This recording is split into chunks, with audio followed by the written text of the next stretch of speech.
Hi, Big Ben with BTS Photography, bringing you another exciting strobist tutorial.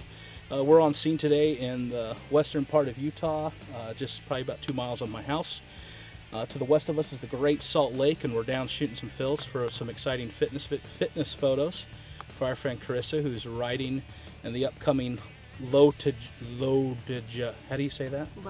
Lodija race, which is from Logan to Jackson Hole. And how many miles is that? 206. 206-mile race.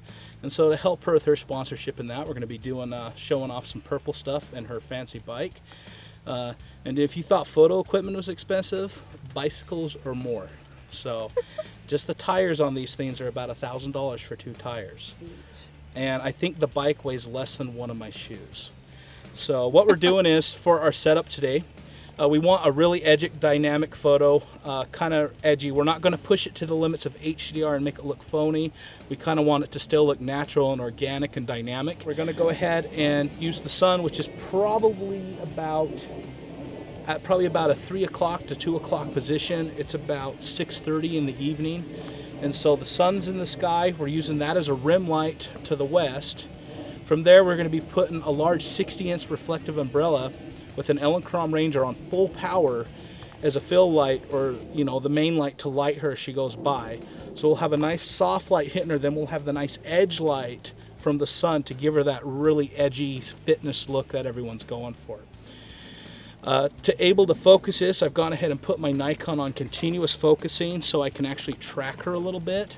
And so what that'll allow me to do is, if I don't quite grab focus right when she crosses the light, it'll go ahead and follow her a little bit to keep her intact sharpness. Now, since it is so bright out here and I am trying to balance the ambient exposure with my strobe's on full power at 400 watt seconds. What I'm having to do is I'm stopping down almost to about an f11 or even an f12, which sucks for my depth of field. It's not going to be shallow, but that's okay because I want the portrait to be edgy, I want it to be gritty, and I want it to really show the drive that cyclists have during a race. So at an f11, I'm able to safely get a blue sky in the background, yet still have that rim light from the sun hitting her and giving her that key light. Now, why am I saying key light? Because the key light, again, isn't the main light. The key light is the brightest light in your exposure, not the main light. In this situation, the sun is acting as the key light, which is lighting her from the side as a short lighting circumstance. And then we have our 60-inch umbrella acting as a nice soft light on the east side or the west side of her, fronting her, just giving her a nice fill. So that's pretty much what we're set up with. And as you can see, even right now, we're kind of getting some storm clouds in, which we might work with. But since I'm losing my edge light, either I have to wait for it to come up, or I might stick a speed light out in the field across the road here to actually throw some light on her. So we'll go ahead and start with that.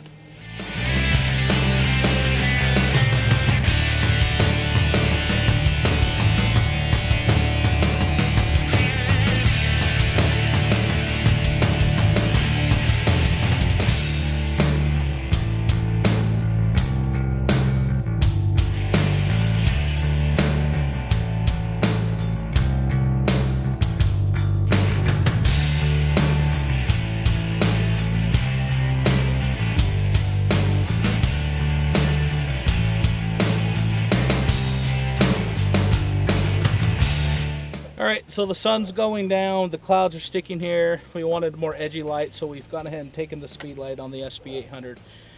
We're putting it at half power and moving it really close to her, in fact, extremely close to her, to give her a really hard edge light on her. We've zoomed out the head on the speed light as far as we can, so it is a broad beam.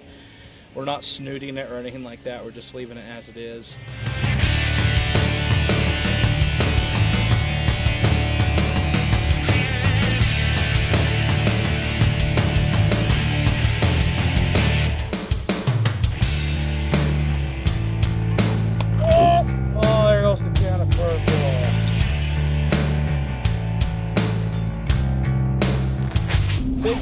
So basically, a giant microburst windstorm came in and blew us off the set, pretty much off the road.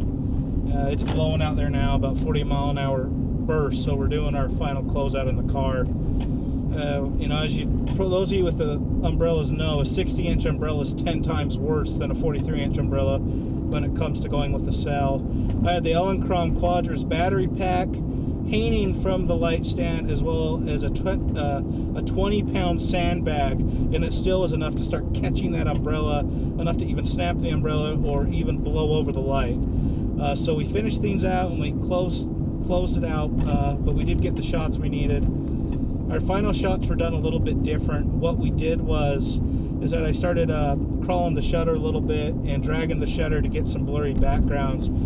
Since we know that shutter speed controls the ambient exposure within the confines of sync speed, which is 1/250th of a second on most cameras, and our aperture is going to control the exposure of our subject or the light that our strobe is hitting. What we ended up doing for the last shots is that I ended up dragging the shutter, meaning I wanted that nice dynamic movement where the background's blurred and the cyclist is in focus. So how we did that is that I slowed my shutter speed down to like a 50th of a second, enough to where I could physically focus on her and pan the camera at the same speed as her and snap at mid-range, where what would happen is obviously the flash would freeze her in motion, it would freeze the subject, but the background would stay blurred and in movement. Because as you know, when we're dealing with strobes, we're now dealing with two exposures. We're dealing with the ambient or ambient exposure, and we're dealing with the flash exposure, the exposure that our flash has given us.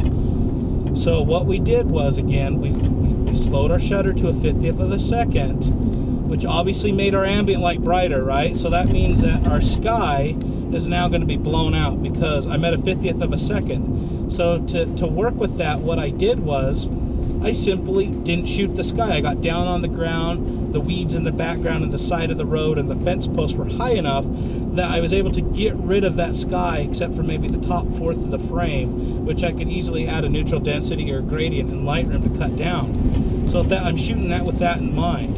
Because if I couldn't get a nice pretty blue sky with the 50th of a second with the amount of ambient light we had at the time. As for our aperture, I still wanted her crisp and in focus and tack sharp and edgy, so I still kept that at about an f10. I don't need a shallow depth of field because the background's blurred. So I shot at a 50th of a second at f10, ISO 160 to 200, and just dragged that shutter out and got some really nice movements.